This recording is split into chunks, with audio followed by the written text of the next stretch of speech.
Hey, welcome back to the Ping Pong Flix Show. My name is Chris Wong. We got some few DC updates for you today. I have to talk about the Batman, about the production of Batman. There's a new Superman rumor going around. Also, Tom Holkenborg finally talks about Zack Snyder's Justice League in an exclusive interview from Forbes. And also, Ray Fisher has some thoughts on today about the WarnerMedia investigation. And finally, WarnerMedia is going to be investigating something real soon. So all that today. But before I get into that, I want to say thank you for joining the Ping Pong Flix family as the members. I hope you enjoy the exclusive access content that I have. I also have one every Sunday. I'm going to be putting up one again this Sunday. I hope you enjoy that one as well. But again, thank you to all my members here of the Ping Pong Flix family show. Anyway, let's get on with the show. The first thing up is the Batman resumes production after COVID shutdown. This is all coming from the Variety. As it says here, Batman resumes production after shutdown over positive COVID-19 test. Now, and in the article, it says that Robert Pattinson has been cleared to shoot the Batman again after his positive COVID-19 test. But also in the article, it says that Robert Pattinson's reps and Warner Bros. Didn't actually say that Robert Pattinson was the one that had COVID. So there is some discrepancies there. But overall, Warner Brothers had released that statement to Variety to put out that they are definitely resuming production. So that's great. Please stay safe, cast and crew. Take care, please, and finish producing that movie, please. At least get to post-production where the people can safely do post-production work and not having to worry about catching anybody's COVID-19. So my thoughts and prayers to them. Please stay safe and take care. So that's awesome. The Batman resumes production. All right. So the other character that I've been wanting to talk about, I've been talking about, and hoping that he actually gets a movie out. Well, there is an article that went out today by the Culture Nerd, and at first I didn't want to actually talk about this because it's not been confirmed. I've been waiting all day for some kind of official confirmation from the studio, from the trades, from other sites, other scoopers and stuff like that, the ones that have been legitimately correct. But nothing has happened, and I'm still waiting. And I think if this is true, we could possibly hear about it tomorrow, right? Or sometime soon. But in any case, I will read it to you today as you all want to know about it. Henry Cavill signs new Superman film deal. This is from the Culture Nerd right here. Exclusive. Henry Cavill signs new Superman film deal. Okay, so it says sources close to both the Culture Nerd and DCEU News have confirmed Henry Cavill has signed a new deal to reprise his role as Superman in future DC films. And there's some jargon here. Then it goes to here. Sources close to the Culture Nerd have confirmed, per the information provided by Josh at DCEU News. Oh, wait a minute. So that's not an exclusive then. So actually, this is actually an exclusive from DCU News, Josh at DCU News, and the Culture Nerd is putting it up. That Cavill did indeed recently help pitch a new Superman project. This information was recently discussed last week on Friday night. So Lightcast also talked about it too. So the pitch was widely praised and has led to the official confirmation of his new contract for more appearances as Superman. Ours and DCU News sources have stated that the contract includes 3 films for Cavill's pitch and options for future cameos in other future DC films for a total of 5 to 6 movies. As of now, we do not know which 3 films specifically this deal entails, but they can be anything from another solo outing to a prominent role in a Black Adam Shazam film. Okay, let me read that again. Contract includes 3 films for Cavill's pitch and options for future cameos in other future DC films. So it's a cameo role, okay, so it looks like they don't know if it's a solo outing or roles in Black Adam and Shazam film. and it's like total of 5 or 6 movies, which I don't know if it even, if that includes Zack Snyder's Justice League, possible 2 or 3 or whatever as well, right? Now, the thing about this that is very confusing when they say official confirmation, I'm guessing it's official confirmation to them, but official would usually entail like someone official coming out to talk about it, such as the Garcias, Cavill, Henry Cavill himself, the trades that usually would come as you would expect from the Deadline, the Hollywood Reporter, Variety. So I want to say it's official confirmation until you actually have an official from that to confirm it. So I think they should really take that part out, and then it'll be okay. I think it'll be okay if they said, I've heard of this, I've heard of that, and that's okay. But take out that official confirmation would be better. But there's 5 to 6 movies, 3 films for Cavill's pitch. This sounds very similar to what we've heard before in other news before, and this was actually months ago. So I don't know if this is actually just saying that could still happen, which I hope so, because I would love Henry Cavill to come back as Superman, many, many times. So I pulled this up because it's the same thing as this article, essentially, right? Where in Deadline reported back in May 27th of 2020, I think Variety and Hollywood Reporter talked about it too. This was big news back then. Once the Snyder Cut was announced, channels just opened up. Like I'm telling you, anytime the Snyder Cut was announced, it opened up. Like I said before, I'm so happy that Garcias realized that they weren't going to get their boy Superman unless the Snyder Cut was announced. Like the Snyder Cut was their way of getting Henry Cavill back in the suit, right?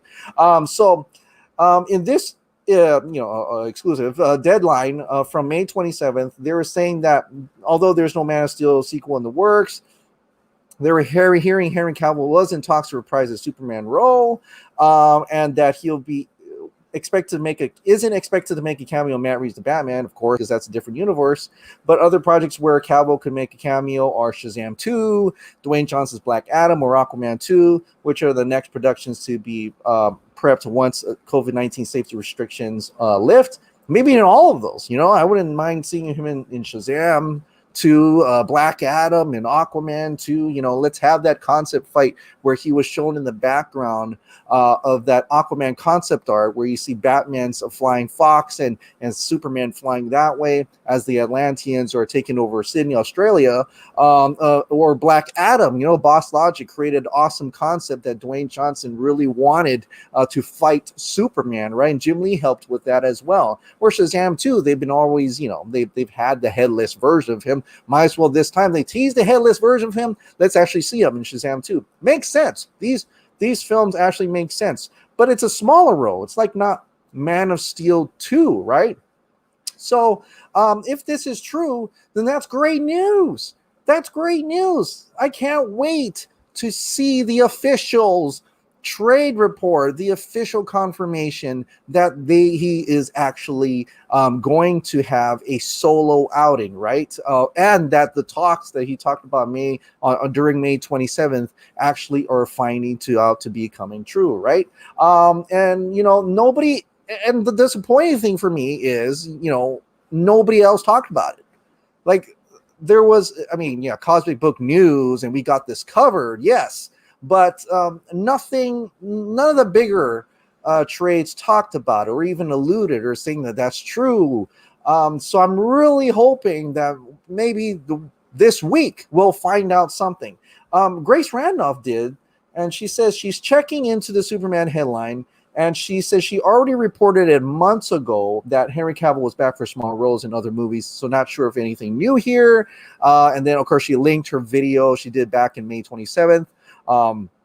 About that, I just listened to it recently. I didn't even realize that they actually did talk about. She said that HBO Max offered Zack Snyder to try to change it in a way, the Justice League, so that they could have a Justice League 2 and a Man of Steel 2. I didn't realize she even said that during that time, and I was like, damn, I should have I should have heard that. But that's exciting too, right? So that's a few movies right there, right? And so she goes into great detail about the behind the scenes of that matter. But in accordance to today, and I'm glad that someone checked. She said no. I mean, she said her sources says no new developments since her report 3 months ago. So I don't know. So like I said, be calm, stay calm, and let's not jump to conclusions yet. I hope it's true. Like I said, I just want it to be true. I want Henry Cavill to make an Instagram post right now and says, I'm back, man. I'm going to be Superman here and there.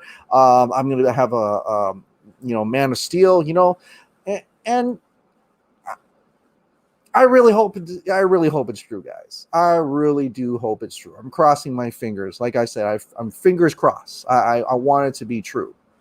And I get the strategy behind it, like Grace had said, is that he's trying to get back in to Warner Brothers by doing accepting these smaller roles now, and maybe leading up to a bigger role later on. But I really do. The Snyder Cut, Zack Snyder's Justice League really opened the door for him. And I'm really happy that Danny Garcia saw the potential in that. May be the only way to bring my boy back as Superman if we support the Snyder Cut. And when he finally did. At that Man of Steel watch party, and they announced the Zack Snyder's Justice League. Henry Cavill was right there. It's like that's one piece of the puzzle that didn't support the Snyder Cut until that very moment. And I think that really opened the doors, at least in negotiations, to get him back into into more opportunities for Henry Cavill back as either a cameo, smaller role, whatever, before he gets his solo outing. So, like I said, I'm not sure. I haven't heard anything myself, like I said, and I would probably trust the sources that Grace Randolph has. She seems to be very much in the know in terms of Henry Cavill and Zack Snyder's Justice League in those camps in any case. So I don't know, but I hope it's true. I hope one of these days I wake up in the morning and there's like the Hollywood Reporter, Variety, Deadline reports, hey, Henry Cavill, negotiations are great. They worked out, and it's a go ahead. So until then, wait official confirmation, but we can still dream, can't we? We can still definitely dream. So, but the one movie that Henry Cavill is definitely back in as Superman. You'll definitely see him in the suit as Superman. It might not be the red and blue, but it will be the black and silver. And that one would be Zack Snyder's Justice League. So Tom Holkenborg finally gets to talk about Zack Snyder's Justice League after letting us preview his Justice League theme. So he talks a little bit about that today on Forbes. I'll bring that up. Music business inside Zack Snyder's Justice League with Tom Holkenborg, a.k.a. Junkie XL. If I was to go back in time and say to myself, Tom, in 10 years, you will have come off 8 years of being incredibly busy working with Robert Rodriguez, Zack Snyder, George Miller, James Cameron, Peter Jackson, Tim Miller, I would be like, that sounds crazy. Sometimes I have to pinch myself. So Tom Holkenborg, otherwise known as Junkie XL, is the man behind the music that soundtracks multiple multi-million-dollar IPs and franchises. The Dutch full-contact composer, multi-instrumentalist, and producer's latest high-profile project is Zack Snyder's Justice League, also known as Justice League: The Director's Cut. It's also known by fans as the Snyder Cut. To be honest, the reason why it's called the Snyder Cut is that there was a Snyder Cut. I knew quite a long time ago that this was in the works and that it existed. Aha! I bet you that time during November you put out that one music tone. I bet you that was from Zack Snyder's Justice League. Don't lie, don't hide it. But this was not decided overnight. I had already done a lot of work for this project. It's so exciting to see this version of the movie finally coming alive.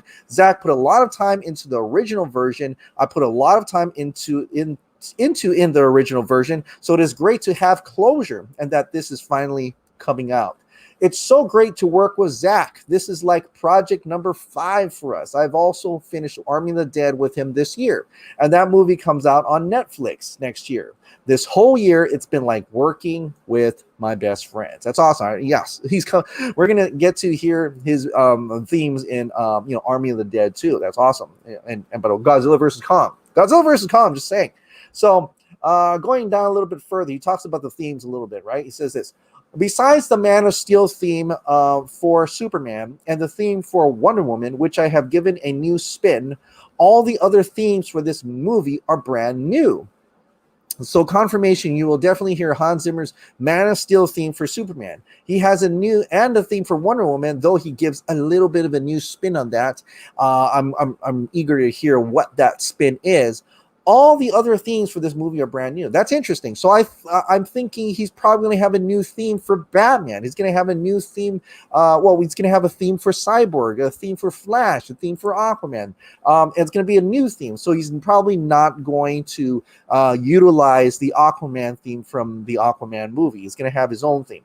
Some of them I did the groundwork on 4 years ago. But as you grow as a composer, you look at what you did and maybe have a better way of doing it now or a better idea. It was inspiring. I would get an idea in my downtime and think, oh, let's rework this thing. Let's do that, because I knew for a while that this was coming and had the time and space to shape it into its best possible form. That's interesting. So he hasn't stopped. Like, he didn't wait until the announcement. He was actually working on Zack Snyder's Justice League themes and the song, the soundtrack, and the score before it was even announced. Different characters have different musical statements to those same characters in the past. Much like their stories in the comics, they change and evolve over the years. So what was a great theme for Superman in the 70s doesn't mean that is a right theme for Superman in 2013. When the director takes on a superhero character and when a composer takes on a superhero character, they should do what feels right inside them. Right? Right, Danny Elfman? I think you realize by now that you really didn't dig deep on trying to create a new theme for those characters, right? There's not just one theme. Every character has a different theme and different, and he says it right there beautifully. I don't even have to reiterate that.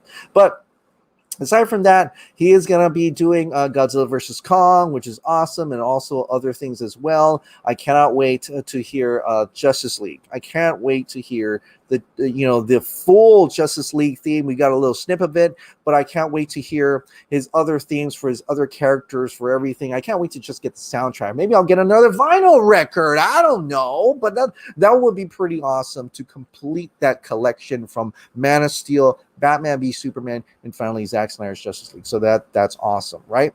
Now, that's great news.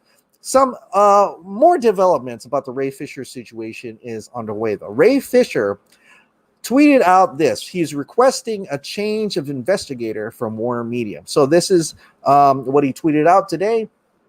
Due to the purposeful lack of transparency and in some cases blatant lies on the part Warner Brothers Pictures and the third-party firm hired by them to investigate Justice League, an official request for a change of investigator has been made of WarnerMedia, different from Warner Bros. So as to protect the witnesses involved and the information they possess, I strongly encourage any and all that have been contacted by the current investigator to respectfully decline to interview until a truly independent third party is engaged by WarnerMedia. Accountability over entertainment. So this is fantastic news for Ray Fisher's camp and all the cast and crew that felt they were wronged by the Justice League reshoots, that they can get an official request to change an investigator. So I'm wondering, I hope WarnerMedia is listening to this and actually going investigating properly to see if there are any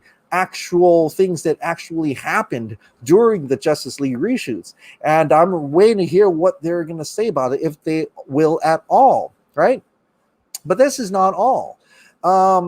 Coincidentally, WarnerMedia put out this article via the trades, right? It's called this: WarnerMedia Leaders concerned and disappointed with internal culture reports. So this is coming from the Hollywood Reporter. WarnerMedia Leaders concerned and disappointed with internal culture reports, memos say, right? So this is Jason Kilar and Ann Sarnoff. WarnerMedia CEO Jason Kilar says the company has hired a third party to review its production business and may terminate business relationships that do not live up to the company's conduct standards. Now, to be fair, this is actually talking about the Ellen DeGeneres show, TMZ on TV, right? Both these, right? Jason Kilar and chairperson Ann Sarnoff are addressing reports of poor workplace cultures at the Ellen DeGeneres show, TMZ on TV, and other shows produced by its subdivision Telepictures in two new memos.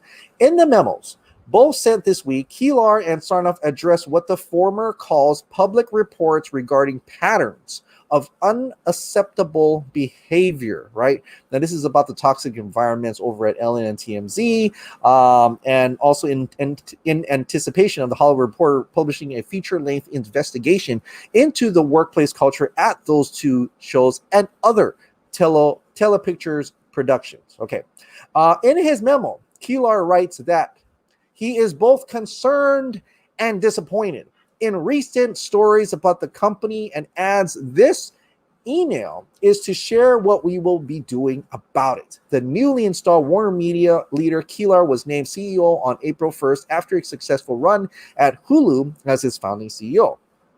Adds that the company has hired a third party to review its production business, will be circulating its standards of business conduct internally and with current and upcoming business partners, and is encouraging employees to report unacceptable conduct. Okay, that's familiar. He said third party. Who else said third party? Ray Fisher. So even though this article, at least the headline, is focusing on the television side of things, this memo is going out to the entire Warner Media companies, right? All of them, right? So they're there to review its production. They are not messing around this time around, right? They're gonna circulating its standard business conducts. They're with current and upcoming business partners. They're even encouraging employees, staff, cast, crew to report unacceptable conduct. He's pretty much telling them it's okay to speak up now. Speak up. When these third-party investigators are coming around, speak up and you will be heard by Warner Media. He says that Warner Media may, as a result of its review and reaffirmation of its business conduct standards, uncouple from companies and individuals that do not uphold them. I anticipate that there will be situations where we choose to terminate business relationships. I also anticipate that there will be situations where a person may choose not to work with us because of these rigid expectations. That's fine. While there may be companies that will do business with those people, we do not need to be one of them. Oh, he's not messing around. He's ready to terminate close relationships, however good financially they are, because they do not uphold their business conduct, right? The conduct that they uphold, right? Sarnoff's memo focuses on Warner Brothers' code of conduct, which emphasized respect and the freedom to question authority. Freedom to question authority. Unfortunately, they're also not how some people have behaved in the past. She writes of the conduct standards. It's time for that to change. As the leader of this new organization, I take responsibility for what happens on my watch, right? This is the Warner Brothers chairperson. She is taking responsibility. She adds that she will additionally hold accountability over entertainment, a new leadership team she's been putting in place. A new leadership team she's been putting in place that will oversee the tone and culture of the company. She continues, I've also empowered and will hold accountable the studios and networks, HR, and legal teams to act on any issues that are brought to them. Who's Ray talking about? The network's HR and legal teams. These groups are a safe harbor where you can register any concerns. Okay. While the company has been always active in addressing employee concerns, she writes, it will be redoubling its efforts going forward, right? And you can read the whole memo if you'd like in this article that I will link down in the description below. That's amazing. So amazing the timing of that, actually, that Ray Fisher put that out. Then WarnerMedia memos went out. The Hollywood Reporter picked it up, and so on and so forth. The other trades as well. Amazing. And I threw out those words that Ray Fisher kept throwing out, how it connects together, that they're not messing around now. Jason Kilar and Ann Sarnoff are going to clean house. And she may have already put up a team to clean that house already. She just said there's a new leadership team, right? So I see this memo as a warning, unless things are already happening, but as a message to the public, to the cast and crew, to the employees of Warner Brothers and WarnerMedia, that you will be heard, that we will no longer tolerate abuse and misconduct in this company. And a reassurance to those cast and crew that if you have any problems, now's the time to speak up. And we will rectify those problems. However successful those relationships are financially with those individuals that have done them wrong, they will dump them. They will change the leadership roles. They will snip away. They will turn away those rotten, broken cogs, rusty nails and screws that are not holding up this ship. Like what I said yesterday. And I am very happy. I'm actually kind of shocked this is happening this quickly. But it goes to show that WarnerMedia and AT&T were for a while really looking at the companies that they bought and are looking at it and are very disappointed and concerned for them. And they are realizing that there needs to be a change. And I think that change is coming. So amazing stuff from WarnerMedia Leaders. I'm actually happy. I hope justice is served, and I hope that the cast and crew of every single production, it doesn't have to be Justice League, anything, everybody over there can speak up now and tell their stories and not be afraid of any consequences that may become of them. So awesome news indeed. This has been fantastic end of this show. I can't wait to see what happens tomorrow. All right, guys. Well, thank you so much for subscribing. Thanks so much for watching. Like I said, if you love this daily dose of DC content that goes from shows, games, and especially movies, please click the like, subscribe, hit that notification bell, keep this hot dog light on, and I'll see you next time.